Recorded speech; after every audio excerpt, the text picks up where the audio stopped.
Madhya Pradesh Congress committee media विभाग के प्रमुख मुकेश नायक ने एक प्रेस कॉन्फ्रेंस करते हुए मध्य प्रदेश की सरकार पर गंभीर आरोप लगाए। उन्होंने कहा कि सरकार प्रदेश के अल्पसंख्यक नेताओं और अल्पसंख्यक संस्थानों को चुन चुन कर बर्बाद करने में जुटी है। मुकेश नायक ने कहा कि हाल ही में आरिफ मसूद के कॉलेज से जुड़ा एक मामला भी सरकार ने जानबूझकर साजिश के तहत अदालत पहुंचाया था। उन्होंने कहा इसी तरह दमोह और जबलपुर में भी कई मुस्लिम नेताओं और ईसाई संस्थाओं को बर्बाद करने की कोशिशें की गई। सुनिए मुकेश नायक का ये बड़ा बयान। मध्य प्रदेश में चुन चुनकर जो अल्पसंख्यक समुदाय के जो संस्थान हैं, चाहे वो एनजीओज हों, चाहे शैक्षणिक संस्थान हो, चाहे स्कूल हो, चाहे अस्पताल हो, चाहे कॉलेज हो, चाहे उनका व्यापार हो, चुन चुन कर उन्हें निशाना बनाया जा रहा है। मैं आपके समक्ष 4 उदाहरण देना चाहूँगा।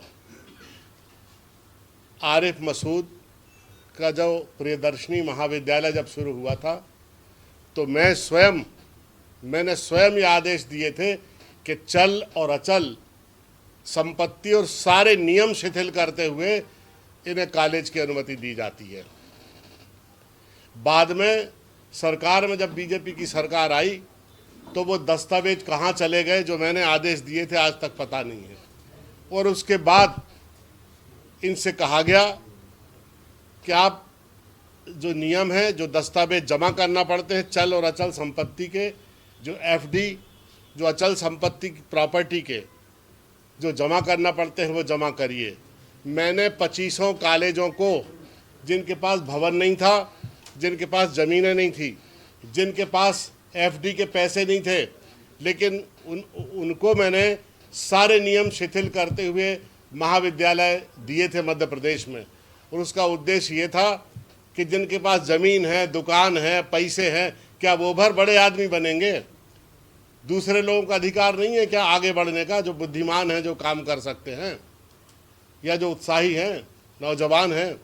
और मुझे खुशी है कि आरिफ मसूद जी ने जो शिक्षा का संस्थान खोला, 300 लोग आप पता कर लीजिए, वहाँ निःशुल्क शिक्षा ले रहे हैं।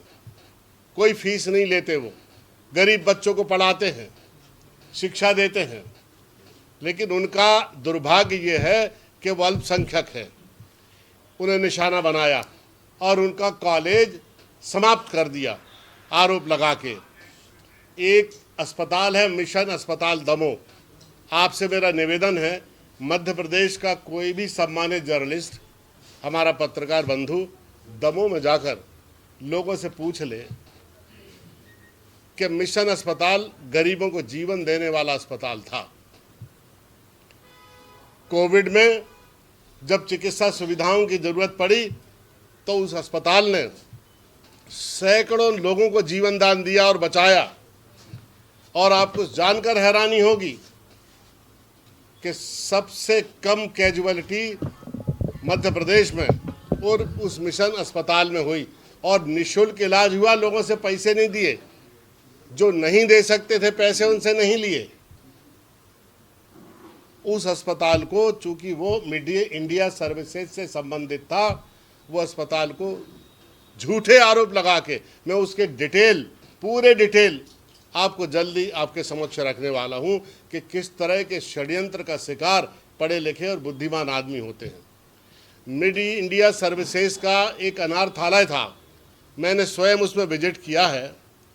जो लोग कचरे में बच्चे फेंक जाते हैं, उन बच्चों को गोद में उठाकर उन लोगों ने पाला पोसा, बड़ा किया, शिक्षा दी, भोजन दिया, रहने की व्यवस्था दी।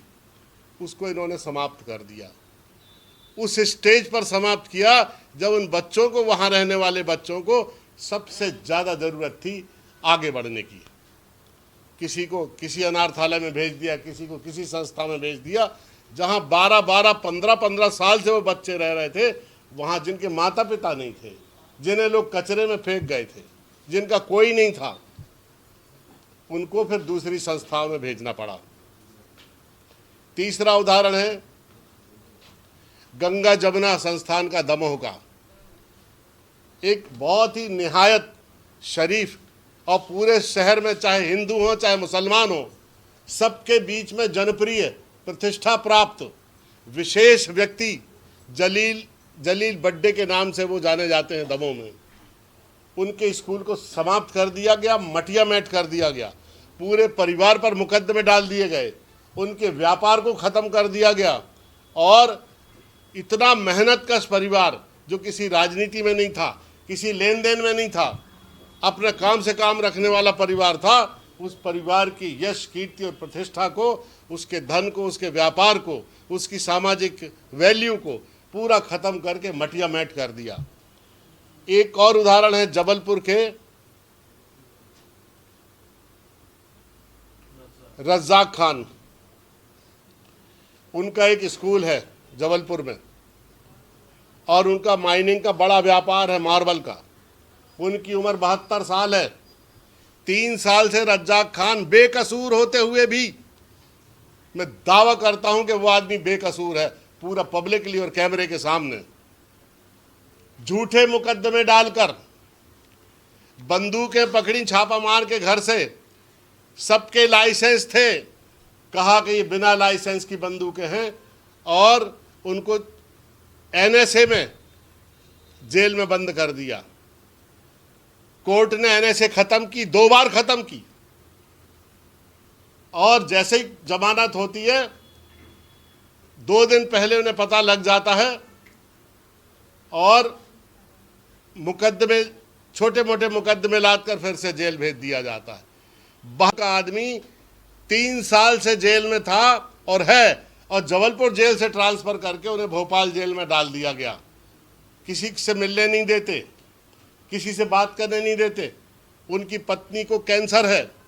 इनके जीवन में कोई दया धर्म नहीं है। इतने क्रूर और निर्दयी लोग हैं कि 24 घंटे इस देश में, 24 घंटे इनका एक ही काम है, भारतवर्ष के जो मुसलमान हैं, सिख हैं, ईसाई हैं और जो अल्पसंख्यक हैं, इनकी सामाजिक प्रतिष्ठा धूमिल करो, इन पर झूठे मुकदमे ला दो, इनकी संस्थाएं खत्म करो, इनके प्रभाव को खत्म करो और इनका जीना मुश्किल करो। यही हरकत ये आरिफ मसूद के साथ यहां कर रहे हैं। 3 दशक से चलती हुई संस्था है आरिफ मसूद की प्रियदर्शनी कॉलेज।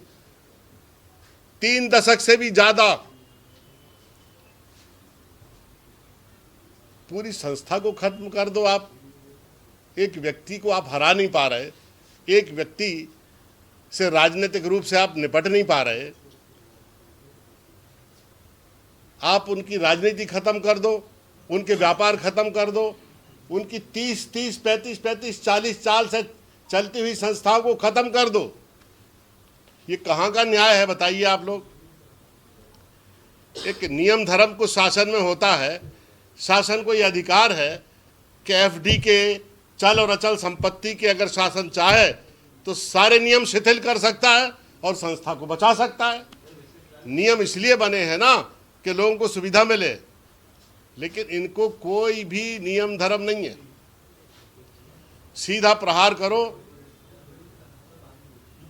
कमजोर करो लोगों को, उनकी राजनीति, सामाजिक प्रतिष्ठा, उनका व्यापार सब खत्म कर दो जो इनके विरोधी हैं। पूरे देश भर में एक ऐसी राजनीतिक संस्कृति को इन्होंने जन्म दिया है जो प्रतिशोध पर आधारित है, राग और द्वेष पर आधारित है, लोगों को तंग करने पर आधारित है और पूरे देश का जनमत एक घुटन, बेचैनी और डर के दौर से गुजर रहा है। खुद पूरे प्रजातंत्र को चोरी से अपने कब्जे में कर लिया। सबसे बड़े चोर तो ये हैं जो वोट की चोरी करते हैं, दूसरों पे क्या मुकदमा दर्ज करते हैं। ये पूरे देश में लोकतंत्र का हरण कर लिया है वोट की चोरी करके और दूसरों पर झूठे मुकदमे लाद रहे हैं। मुझे आशा है कि बहुत रैशनली आप हिंदू, मुसलमान, सिख, ईसाई से हटकर इन पूरे मामले को देखेंगे और आप पत्रकारिता का चौथा स्तंभ है, जो नीर शीर का विवेक जिसके पास है, जो दूध का दूध, पानी का पानी करने की क्षमता जिसके पास है, उनसे मेरा निवेदन है कि इन सारे प्रसंगों पर आप छानबीन करें और अपनी एक खोजी पत्रकारिता का उपयोग करते हुए सही तथ्यों को, सही जानकारी को समाज और सोसाइटी के सामने लाएं।